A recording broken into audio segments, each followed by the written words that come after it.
எரநாளி பிரிவு சாலையில் விதிமுறைகளை மீறி இயக்கிய இருசக்கர வாகனங்களுக்கு அபராதம் விதிக்கப்பட்டது. தருமபுரி மாவட்டம் பாலக்கோடு சுற்றுவட்டார பகுதிகளான கடமடை, கல்குடப்பட்டி, எரநள்ளி, பைபாஸ் உள்ளிட்ட சாலைகளில் வார விடுமுறை நாட்களில் சிலர் மது அருந்திவிட்டு சாலை விதிகளை கடைபிடிக்காமல் இருசக்கரம் மற்றும் 4 சக்கர வாகனங்களில் மது போதையில் பொதுமக்களை அச்சுறுத்தும் வகையில் அதிவேகமாக செல்வதும், தலைக்கவசம், சீட் பெல்ட் அணியாமல் அலட்சிய போக்கில் வாகனங்களை இயக்குவதால் விபத்து ஏற்படுவது மட்டுமின்றி முறையாக செல்பவர்களுக்கும் பாதிப்பு ஏற்பட்டு வருகிறது. இதையடுத்து இன்ஸ்பெக்டர் பாலசுந்தரம் தலைமையிலான போலீசார் எரநள்ளி தேசிய நெடுஞ்சாலையில் உள்ள பிரிவு சாலையில் தீவிர கண்காணிப்பு பணியில் ஈடுபட்டிருந்தனர்.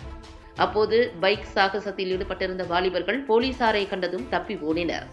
தொடர்ந்து சாலை விதிமுறைகளை மீறி தலைக்கவசம் அணியாமலும் மது போதையிலும் இருசக்கர வாகனங்களை இயக்கியவர்கள் மீது அபராதம் விதிக்கப்பட்டு எச்சரித்து அனுப்பினர்.